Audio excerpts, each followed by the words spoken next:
दोस्तों, यदि आपने किसी भी एग्ज़ाम में सिलेक्शन लेने का सपना देखा है तो उसे पूरा करने के लिए मैं 5 मूल मंत्र आपको बताने वाली हूँ। अगर आपने उन 5 मूल मंत्रों को फॉलो कर लिया, अपने जीवन में आत्मसात कर लिया, ग्रास्प कर लिया, तो आपकी एक सीट पक्की करने से आपको कोई नहीं रोक सकता। 5 मूल मंत्रों की हम बात करें तो सबसे पहला आता है डिसिप्लिन। यदि आप किसी भी एग्ज़ाम की तैयारी कर रहे हैं, अगर आप जब तक उस एग्ज़ाम की तैयारी के प्रति अनुशासित नहीं हैं, डिसिप्लिन्ड नहीं हैं, तब आपको सिलेक्शन नहीं मिलेगा। सबसे पहली और प्रायोरिटी पे चीज़ है डिसिप्लिन। आपको उस एग्ज़ाम या उसकी तैयारी के प्रति डिसिप्लिन होना पड़ेगा। Number 2, continuity. दूसरा हमारा मूल मंत्र है कंटिन्यूटी, मीन्स निरंतरता। आप डिसिप्लिन तो हैं, ठीक है, पहला मूल मंत्र आपने फॉलो कर लिया कि आप डिसिप्लिन हो गए एग्ज़ाम की तैयारी के प्रति, चाहे वो कोई भी एग्ज़ाम हो, एलडीसी से लेकर सिविल सर्विसेज तक का।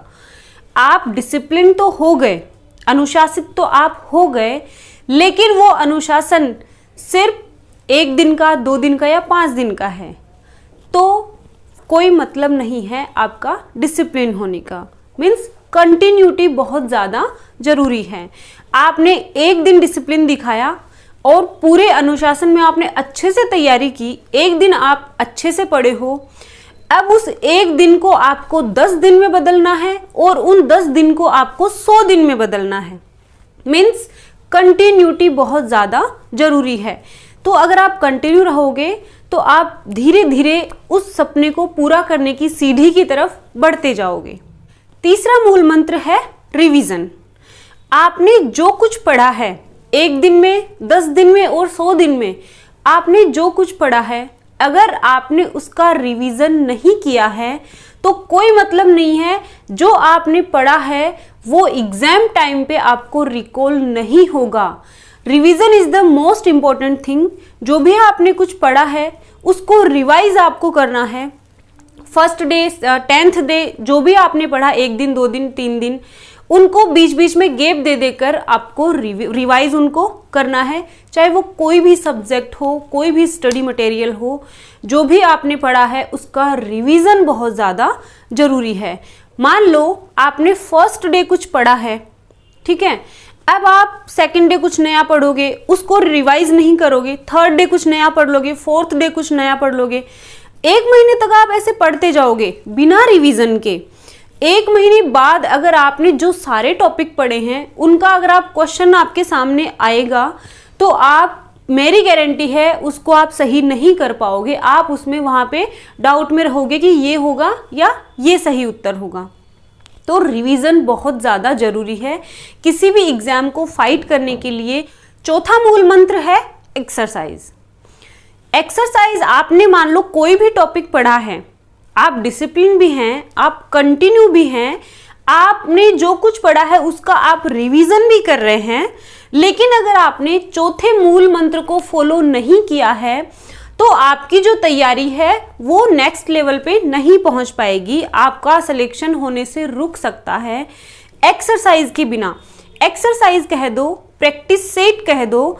अब वो जिम में जाकर एक्सरसाइज करने वाली बात नहीं कर रही हूँ, आपको प्रैक्टिस करनी होती है। जो कुछ आपने पढ़ा है 1 दिन में, 10 दिन में, 100 दिन में, 150 दिन में, जो कुछ आपने पढ़ा है उसकी हमें एक्सरसाइज करनी है। भले ही वो कोई भी सब्जेक्ट हो, किसी भी सब्जेक्ट की बात कर लें। कई स्टूडेंट्स के मन में सिर्फ एक चीज़ या एक थ्योरी बनी हुई है कि क्वेश्चंस तो सिर्फ मैथ या रीजनिंग के निकाले जाते हैं, बाकी सब्जेक्ट्स की सिर्फ थ्योरी पढ़ी जाती है। तो आप गलत सोच रहे हैं। जरूरी नहीं है कि मैथ्स और रीजनिंग के ही क्वेश्चंस निकाले जाएं।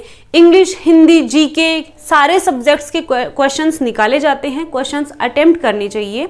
जरूरी नहीं है कि मैथ्स या रीजनिंग के ही क्वेश्चंस आप अटेम्प्ट करें। तो अगर आपने टॉपिक्स का रिवीजन भी कर लिया है, अच्छे से आपने रिवीजन कर लिया है, जब तक आप उनके प्रैक्टिस सेट नहीं निकालोगे, मॉडल पेपर्स नहीं निकालोगे या टेस्ट सीरीज अटेम्प्ट नहीं करोगे, तब तक एग्जाम का जो फोबिया है वो आपके मन से दूर नहीं होगा उस फोबिया को ख़त्म करने के लिए हमें ज़्यादा से ज़्यादा प्रैक्टिस सेट, मॉडल पेपर्स निकालने होते हैं, टेस्ट सीरीज करनी होती है। पांचवा और लास्ट जो मूल मंत्र है वो है पेशेंस। आप डिसिप्लिन भी हैं, आप कंटिन्यू भी हैं, ठीक है, कंटिन्यूटी भी आप रख रहे हैं, आप रिवीजन भी कर रहे हैं और आप एक्सरसाइज भी निकाल रहे हैं। लेकिन अगर आप में पेशेंस नहीं है तो कोई मतलब नहीं है। आपने चारों मूल मंत्र फॉलो किए, लास्ट का है पेशेंस। जरूरी नहीं है कि आप डिसिप्लिन हो, आप कंटिन्यू हो, आपने रिवीजन भी किया हो, आपने टेस्ट सीरीज भी दी हो। जरूरी नहीं है कि आपका सिलेक्शन फर्स्ट एग्जाम में हो जाए, ऐसा जरूरी नहीं है।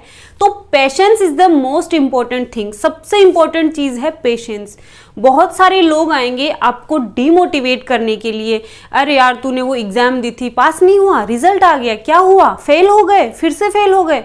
बहुत सारे लोग होंगे।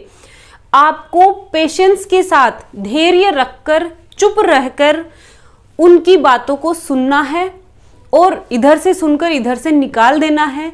खुद डिटरमाइन होना है कि यार इस बार नहीं हुआ, कोई बात नहीं, उस एग्जाम में हो जाएगा। खुद को मोटिवेट करना है। खुद को मोटिवेट करने के लिए सबसे इंपॉर्टेंट चीज है पेशेंस रखना।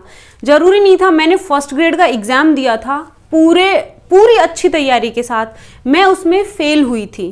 तो जो फेलर्स होते हैं वो हमारी जो सक्सेस होती है उसका पार्ट होता है। फेलर सक्सेस का एक पार्ट है, सक्सेस की जर्नी का एक पार्ट है, वो सक्सेस का ऑपोजिट नहीं है। फेलर सक्सेस का ऑपोजिट कभी नहीं होता है। सक्सेस की हमारी जो जर्नी है उसका एक पार्ट होता है फेलर। तो आपको पेशेंस रखना है। इस एग्जाम में नहीं तो किसी दूसरी एग्जाम में हो जाएगा। यहाँ जो गलतियां मैंने की है, यहाँ जो चूक मुझसे हुई है, यहाँ जो इतनी सी कमी, छोटी सी कमी मुझसे रही है, उसको मैं सुधारूंगा, उसको मैं इम्प्रूव करूंगा और फिर से जो नेक्स्ट एग्जाम दूंगा उसमें जरूर सिलेक्शन लूंगा। तो ये 5 मूल मंत्र मैंने आपको बताए हैं किसी भी एग्जाम में सिलेक्शन लेने के। आई होप आपको ये पसंद आए होंगे। अगर आपने इन 5 मूल मंत्रों को फॉलो कर लिया तो वो दिन दूर नहीं होगा जिस दिन आपका सपना पूरा होगा। आई होप आपको ये वीडियो अच्छी लगी होगी। फ्रेंड्स, अगर आप लर्न विद रजनी पे नए हैं तो प्लीज़ हमारे चैनल को सब्सक्राइब कर लें और बेल आइकन पे ऑल प्रेस कर दें ताकि हमारे आने वाली जो भी वीडियोज़ हैं उनका नोटिफिकेशन आपको सबसे पहले मिल जाए। Thank you so much.